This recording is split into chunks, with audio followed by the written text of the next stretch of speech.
बिस्मिल्लाहिर्रहमानिर्रहीम। मेरा नाम फ़ारूक सादिक है और तारीख़ कहानी के साथ हाज़िर हैं। आजकल हम सल्तनत उस्मानिया के ऊपर बात कर रहे हैं और आज हम बात करेंगे कि सुल्तान उस्मान कैसे एक खुद मुख्तार हुक्मरान बना। 1281 के अंदर अर्तगल गाजी की वफ़ात हुई और उसके बाद सुल्तान उस्मान गाजी जो हैं उनको सरबराह बनाया गया कई कबीले का। इससे पहले कई कबीले को चंद इख्तियारात तो हासिल थे, लेकिन उनको मुकम्मल खुद मुख्तारी हासिल ना थी। 1288 के अंदर एक जंग हुई और उस जंग के अंदर उस्मान गाजी का एक भाई शहीद हो गया, जिसके अंदर सुल्तान उस्मान के लश्कर को फतह हासिल हुई और उन्होंने अस्के शहर जो है उसको फतह कर लिया।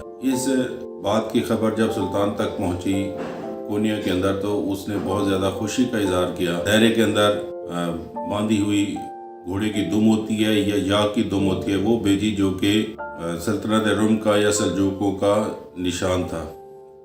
उसके अलावा एक उसने ड्रम भेजा और उसके अलावा एक फरमान भेजा जिसके ज़रिए उसको एक खुद मुख्तारी दे दी गई कि वो कलेक्शन कर सकता था और वो अपना निज़ाम खुद चला सकता था।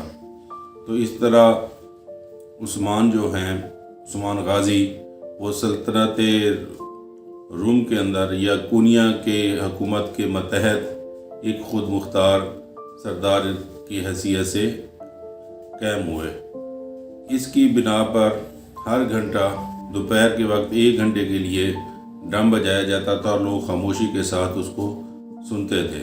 और उसके साथ ही मसाजिद के अंदर, जहाँ पर बगदाद के खलीफा और कोनिया के सल्जूक हुक्मरान का नाम लिया जाता था, वहाँ पर उस्मान गाजी का नाम भी लिया जाने लगा। तो ये सल्तनत उस्मानिया के एक मामूली सा आगाज़ था। उसके बाद बहुत सारी फतूहात हुई जिनका तज़किरा हम अगली वीडियो में करेंगे। बहरहाल एक मामूली सा आगाज़ था, एक छोटी सी फतह थी जिसकी वजह से उनको खुद मुख्तारी मिली। पहले हम अब देख चुके हैं कि उस्मानियों के जो हमसाए थे, बड़े तुर्क कबाइल थे जो आपस में लड़ते रहते थे या उनकी कोनिया के हुक्मरानों के साथ लड़ाई हो जाती थी, जबकि उस्मानियों ने अपनी तमाम तर तवज्जो बाज़ंतीनी इलाकों की तरफ रखी। वो अपने मुसलमान और तुर्क भाइयों के ख़िलाफ़ ना लड़े और उन्होंने बहुत अरसा तक अपनी ये पॉलिसी जो है वो कायम रखी कि उन्होंने उनके साथ कोई, तुर्कों के साथ या अपने हमसायों के साथ कोई ख़ास जंग ना की। तो उन्होंने अपनी सारी तवज्जो